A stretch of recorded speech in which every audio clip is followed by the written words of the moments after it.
1000 মানুষের মধ্যে 999 জন করে মানুষ জাহান্নামী হবে। 1000 মানুষের মধ্যে 999 জন করে মানুষ জাহান্নামী হবে, একজন করে মানুষ শুধু জান্নাতি হবে। দুনিয়ার মানুষ দুনিয়া দুনিয়া করে পাগল হয়ে গেল। কিয়ামতের ময়দান একটা করে দিন হবে 50,000 বছরের সমতুল্য। মাথার উপরে সূর্য এসে যাবে, 12টা মুখ হবে, চেহারা দিয়ে ঘিনুগুলো গড়িয়ে গড়িয়ে পড়বে। দুনিয়ার মানুষ পানি পানি করে জিও ভাটা নাভি পর্যন্ত ঝুলে যাবে। কিয়ামতের ময়দানে আপনার নামটা ডাকবে 500 বছর পর। সেই দিনের কথা একটু ভাবো। জি, আজকে সাহেবের দাওয়াত একটা অপরূপ সুন্দর বাড়ি বানিয়েছে গো, কিন্তু এটা দুনিয়ার বাড়ি। আপনার আমার বাড়ির নামটা কি? হ্যাঁ, বাদশা হারুন আর রশিদের বিবির নাম কি ছিল জানা আছে?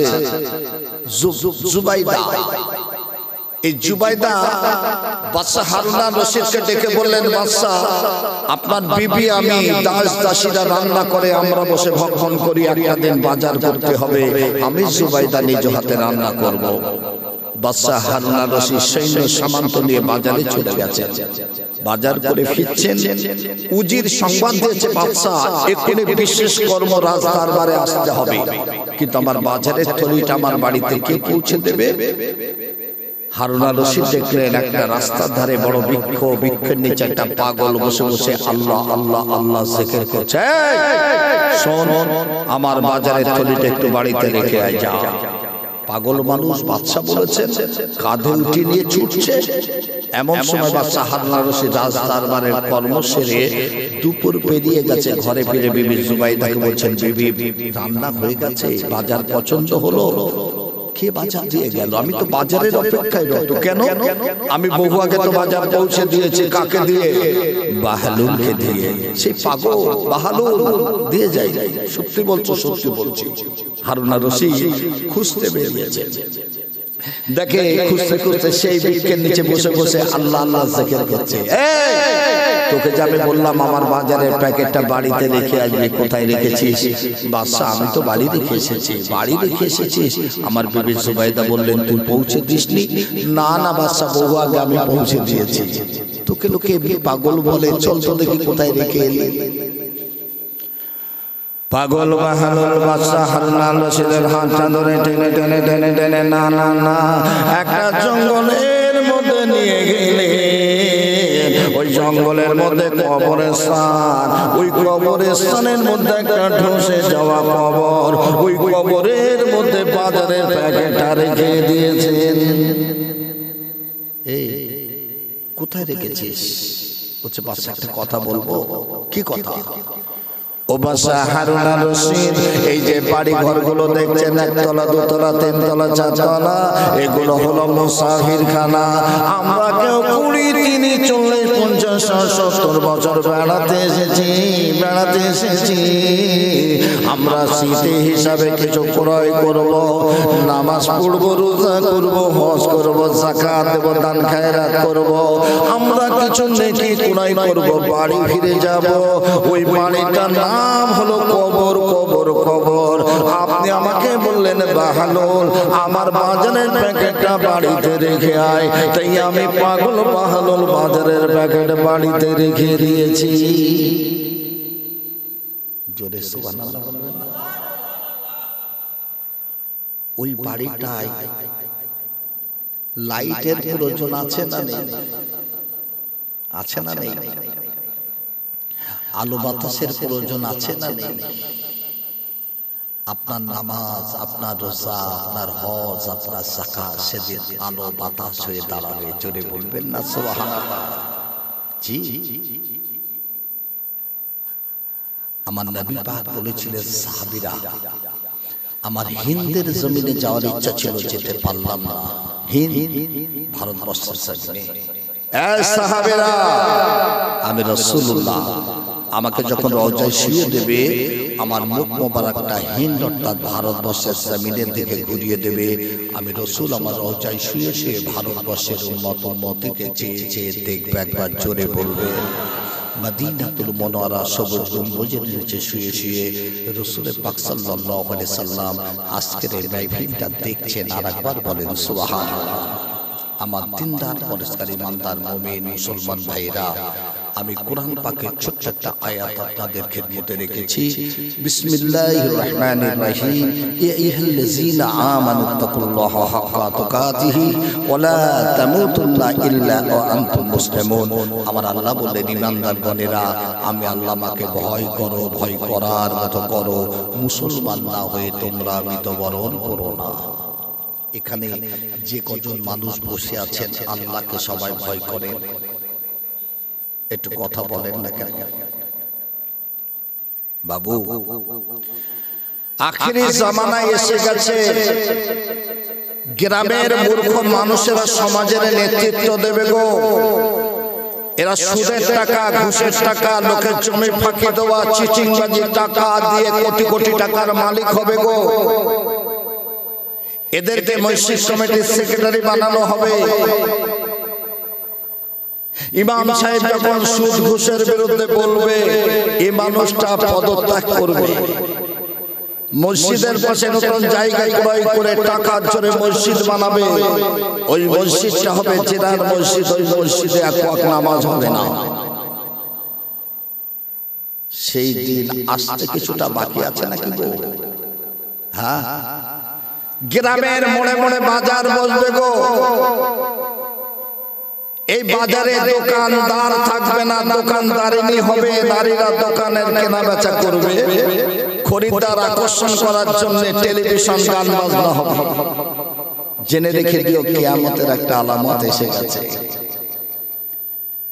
আখিরি জামানাতে আল্লাহর গজব আসবে গো। কেউ বাঁচবে না। মুসলমানের ঘরে ঘরে সুদ ছড়িয়ে পড়বে। আল্লাহর গজব জমিনে ঝরঝর করে ধাবিত হবে।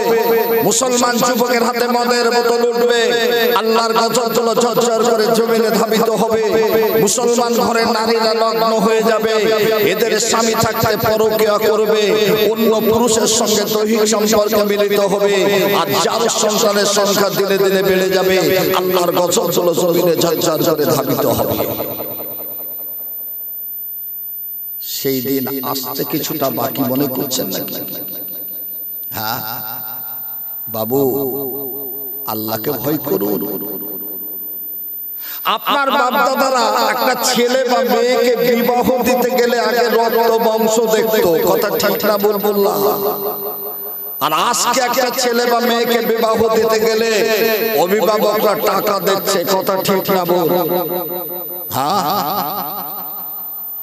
কার কাছ থেকে বেশি নেওয়া যাবে টাকা দেখছো। এটা কিয়ামতের আলামত। আল্লাহ পাক বললেন, আমি তোদেরকে বলেছি আমাকে ভয় কর, ভয় করার মতো কর, মুসলমান না হয়ে মরিস না। বাবু, মুসা নবী বলছে, আল্লাহ তুমি ঘুমাও না? আল্লাহ বলছে, মুসা একটা কাজ করো, দুটি কাচের গ্লাসে 2 গ্লাস পানি নিয়ে একটু রাতে দাঁড়িয়ে যাও না। মুসা আলাইহিস সালাম দাঁড়িয়ে আছেন। মুসা নবীর ঘুম পেয়ে গেছে। জমিনে পড়ে যে কাচের গ্লাস ভেঙে চললো বিচূর্ণ। আল্লাহ বলছে, এ মুসা কি হলো? আল্লাহ ঘুম পেয়েছিল।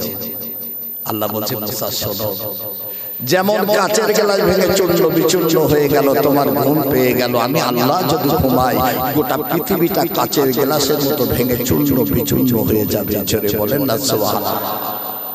তাহলে দুনিয়ার মানুষ সূর্যের আলোতে অন্যায় করছো না?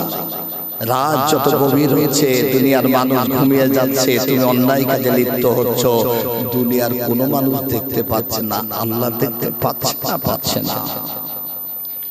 ওমর যখন খলিফা হলেন, খলিফা ওমর ইবনুল খাত্তাব, ওমরের কাজ ছিল কি? রাতের বেলাতে প্রতিটা বাড়ির দরজায় দরজায় দাঁড়িয়ে দেখতেন কার কি সুবিধা অসুবিধা আছে। তোমার একটা ঘরে দরজায় যে দাঁড়িয়ে আছেন ছোট্ট বাচ্চা মেয়ে, 10-12 বছর বয়স, মা ডেকে বলছে, মা আজকে দুধ গ্রহণ করেছিস? বলছে, মা আজকে দুধ কম হয়েছে। বলছে, একটু পানি মিশিয়ে দে। ছোট্ট মেয়েটি বলছে, মা খলিফা ওমর যদি জানতে পারে, বলি খলিফা ওমর রাতের বেলায় কোথা থেকে দেখবে? মেয়েটি বলছে, মা খলিফা ওমর দেখতে পাবে না, আল্লাহ তো দেখছে। জোরে বলবেন না সুবহানাল্লাহ। আল্লাহ তো দেখছে। হযরত ওমর এই কথা শুনে নিজের ছেলের সঙ্গে ওই মেয়েটিকে বিবাহ দিয়েছিলেন। জোরে বলুন সুবহানাল্লাহ। আল্লাহকে ভয় করুন। আল্লাহ পাক আপনাকে আমাকে জমিনে পাঠালেন জাস্ট ইবাদত করার জন্য। ওমা খালাকুল জিন্না ওয়াল ইনসা ইল্লা লিয়াবুদুন। আল্লাহ বললেন জিন আর ইনসানকে সৃষ্টি করেছি শুধু আমার ইবাদত করার জন্য। জোরে বলুন সুবহানাল্লাহ। এই সৃষ্টি ইবাদতের নামটা কি? হ্যাঁ, সৃষ্টি ইবাদত আকিমুস সালাত, নামাজকে কায়েম করো, নামাজকে প্রতিষ্ঠিত করো। রাসূল বললেন as-সালাতু মিফতাহুল জান্নাহ, নামাজ হলো জান্নাতের চাবি। জোরে বলুন সুবহানাল্লাহ। এখানে যে কজন বসে আছেন আপনারা সবাই বলেছেন আল্লাহকে ভয় করি। নামাজ কে কে পড়েন একটু হাত তুলে বলেন তো দেখি। সব হাত উঠেছে? উঠেছে।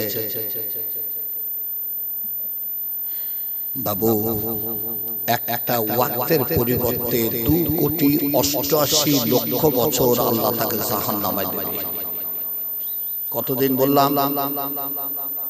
2,88,00,000 বছর একটা ওয়াক্তের জন্য আল্লাহ তাকে জাহান্নামে দেবে। মনে রেখে দেবেন, কোনো ছাড় নেই। কিন্তু আমার রাসূল পাক সাল্লাল্লাহু আলাইহি সাল্লাম ফজরের নামাজ আদায় করে মসজিদে নববী থেকে বেরিয়েছেন। রাসূল দেখছেন বিদ্যুৎ গতিতে একটা সাহাবী দৌড়াচ্ছেন। রাসূল হযরত ওমরকে ডেকে বলছেন, ওমর কে ছুটছে? বললেন, হুজুর আপনার গরীব সাহাবী আবু তালহা। আবু তালহা, কোন বিপদ হলো নাকি গো? চলো তো দেখি। আবু তালহার ঘরের দরজায় যে রাসূল ডাকছেন, আবু তালহা, আবু তালহা। আবু তালহা সালামের জবাব দিলেন, তুমি নামাজ পড়ো নাই? আল্লাহ নবী সাহাবী হযরত আবু তালহা ডাক দিয়ে বললেন, হুজুর না না না, হুজুর আপনি ইমামতি করেছেন, আপনার পিছনে দাঁড়িয়ে দাঁড়িয়ে দাঁড়িয়ে দাঁড়িয়ে আমি আবু তালহা আমি নামাজ আদায় করেছি। জোরে বলেন না। নামাজ পড়ছো তো এত দ্রুত গতিতে, ঘরে এলে কেন? হযরত আবু তালহা ডাক দিয়ে বলেন, ইয়া হাবিবাল্লাহ হে হুজুর, ইয়া রাসূলুল্লাহ হে হুজুর, আমার একটা মাত্র কাপড়, একটা মাত্র কাপড়, ওই কাপড়টা যখন পরিধান করে নামাজে গেছিলাম মসজিদে নববীতে, আমি ঘরের মধ্যে একটা বড় গর্ত করে আমার বিবি উম্মে সুলাইমকে নগ্ন হালাতে রেখে গেছিলাম। ওয়াজ যেন শেষ না হয়ে যায়, আমি নামাজ আদায় করে বিদ্যুৎ গতিতে আমি ছুটে ছুটে ঘরের দরজায় এসে আমার পরনের বস্ত্রখানা আমার বিবি উম্মে সুলাইমকে খুলে দিয়েছি। আমার বিবি ওই বস্ত্রখানা পরিধান করে নামাজে দাঁড়িয়ে গেছে। আমি আপনার গাড়ি সাবাবু তালহা আমি নগ্ন হালাতে গর্তের মধ্যে দাঁড়িয়ে আছি। জোরে বলবেন না, আরো জোরে হবে না? এই নামাজ ছাড়া যাবে? কথা বলেন না।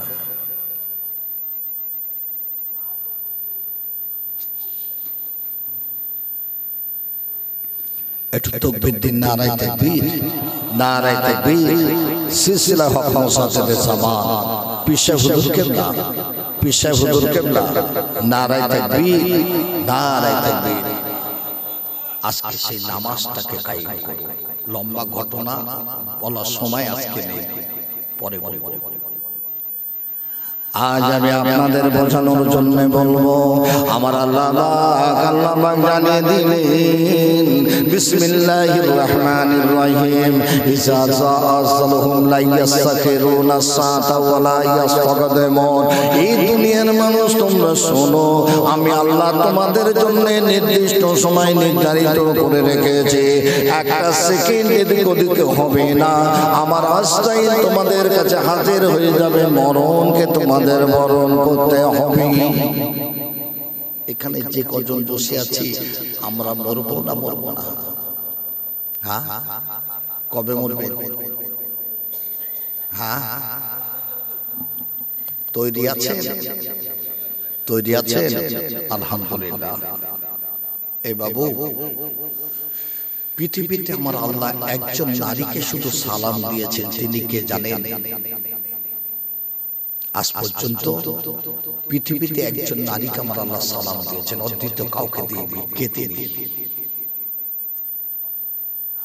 আম্মাজান খাদিজা। এই আম্মাজান খাদিজা মৃত্যুশয্যায় শায়িত, মৃত্যুশয্যায় শায়িত। ছোট্ট ফাতেমা মাথার কাছে বসে চোখের পানি মুছে দিচ্ছেন। মা, এত কাঁদছো কেন মা? বলো না মা। আম্মাজান খাদিজা ডাক দিয়ে বললেন, মা ফাতেমা, ও মা ফাতেমা, ও মা ফাতেমা, আমি কাঁদি কেন মা তুমি জানো না? আমি খাদিজা মারা যাব, আমি খাদিজা মরে যাব, আমার ইন্তেকাল হয়ে যাবে। ও মা, মা ফাতেমা, আমি খাদিজা, আমার কবরের বড় ভয় করছে। জোরে বলবেন না, আরো জোরে হবে না? একজন নারীকে আল্লাহ সালাম দিয়েছেন, তিনি আল্লাহর ভয় করছেন, কবরের ভয় করছেন। জি,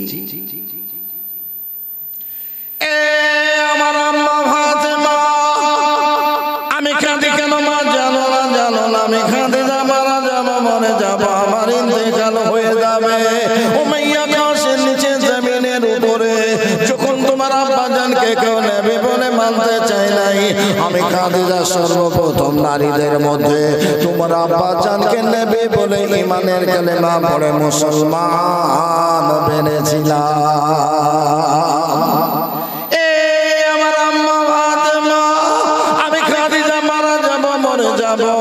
আমার ইন্তেকাল হয়ে যাবে, আমি কাঁদি কেন মা তুমি জানো না?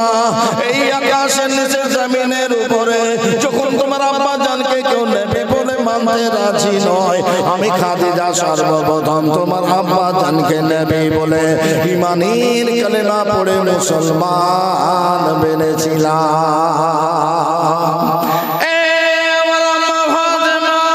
আমি কাঁদি কেন মা তুমি জানো না?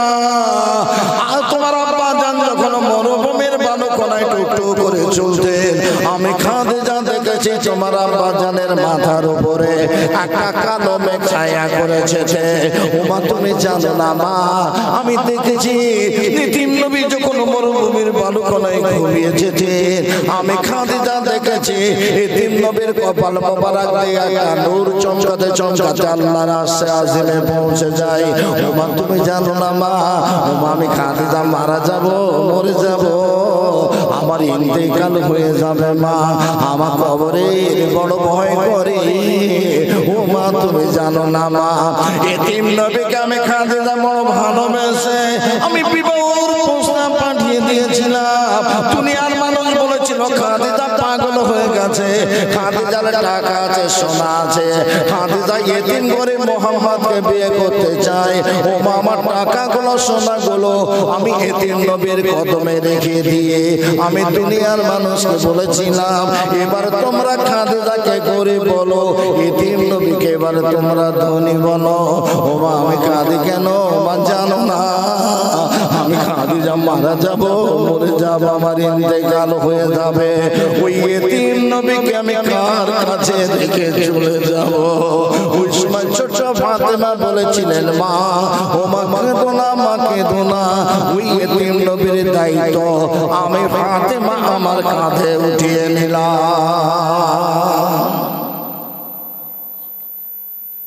বাবু, কবরের ভয় তাহলে কে করছে?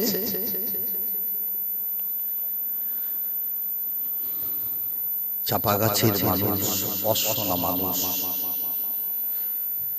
কবরে শুয়ে দিয়ে মানুষ যখন 40 কদম দূরে চলে যায়, কবরে কোন ফেরেশতা আসে?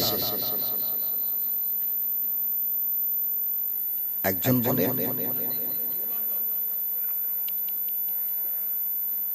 প্রথমে একজন আসে, নাম হলো রুমাত ফেরেশতা। এসে কি বলবে জানেন? কুম বিসমিল্লাহ ইয়া আব্দুল্লাহ, এই আল্লাহর হুকুমে পুনরায় জীবিত হয়ে যা। জীবিত হয়ে আমরা সবাই বসে যাব। এবার আপনাকে বলবে, দুনিয়ার জমিনে বান্দা কত বছর ছিলি রে? 70 বছর। ভালো কাজ খারাপ কাজ কি করেছিস একটু লেখ। আমরা প্রত্যেকে একটা কথাই বলবো, কাগজ নেই, কলম নেই, কালি নেই, কি দিয়ে লিখবো?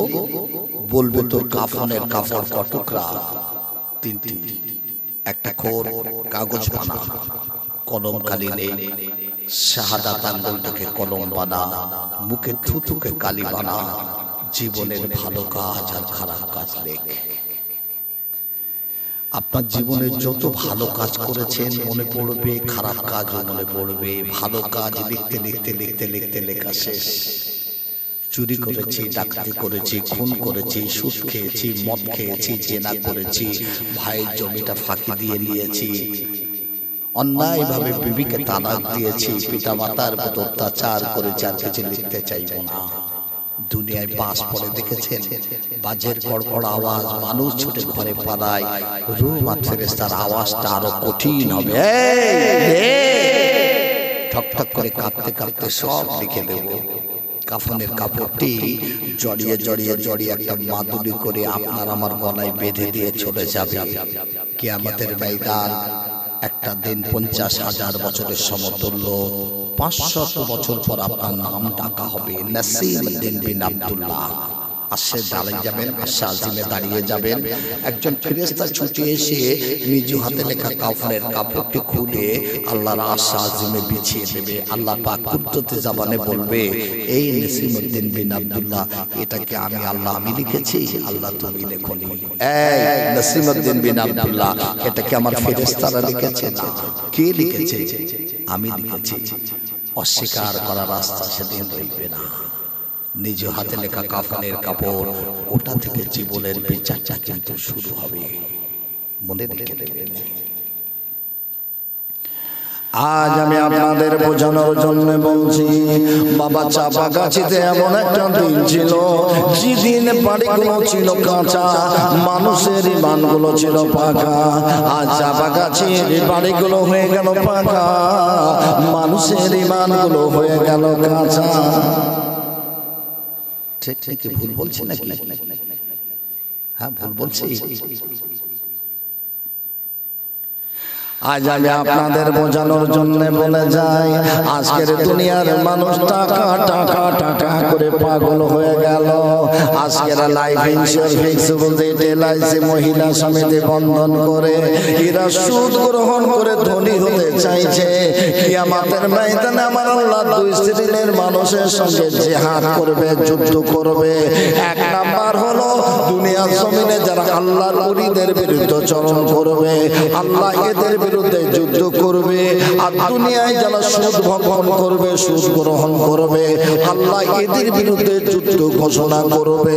আজ আমি আপনাদের বোঝানোর জন্য বলে যাই, যত চেষ্টা করেন না কেন, আল্লাহ যদি কাউকে ধনী না করে কোনো লাভ হবে না, সে কোনোদিন ধনী হতে পারবে না। ঠিক না ভুল বললাম?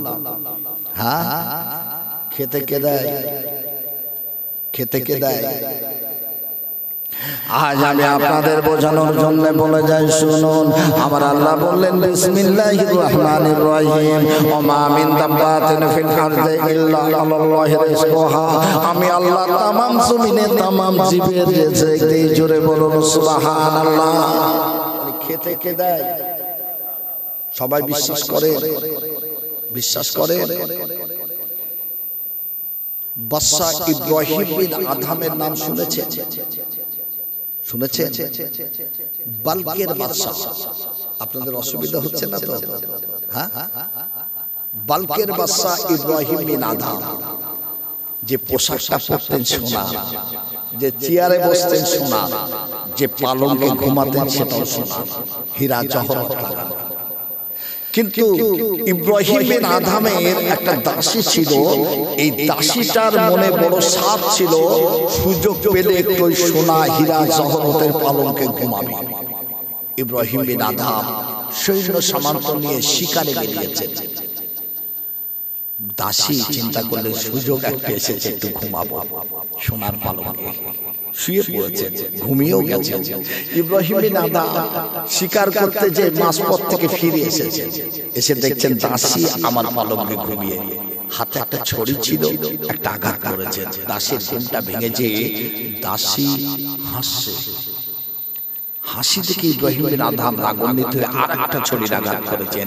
এবার দাসী কাঁদছে, তোকে প্রথম একটা ছড়ির আঘাত করলাম, তুই হাসছিলি, দ্বিতীয় ছড়ির আঘাত করলাম, তুই কাঁদছিস কেন?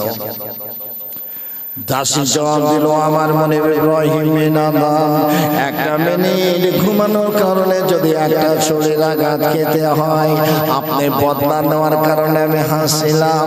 দ্বিতীয় ছড়ির আঘাতটা যখন করলেন, আমি চিন্তা করে নিলাম আপনি আমার দুনিয়ার মনিব, আর আপনার আমার মনিব আল্লাহ রাব্বুল আলামিন।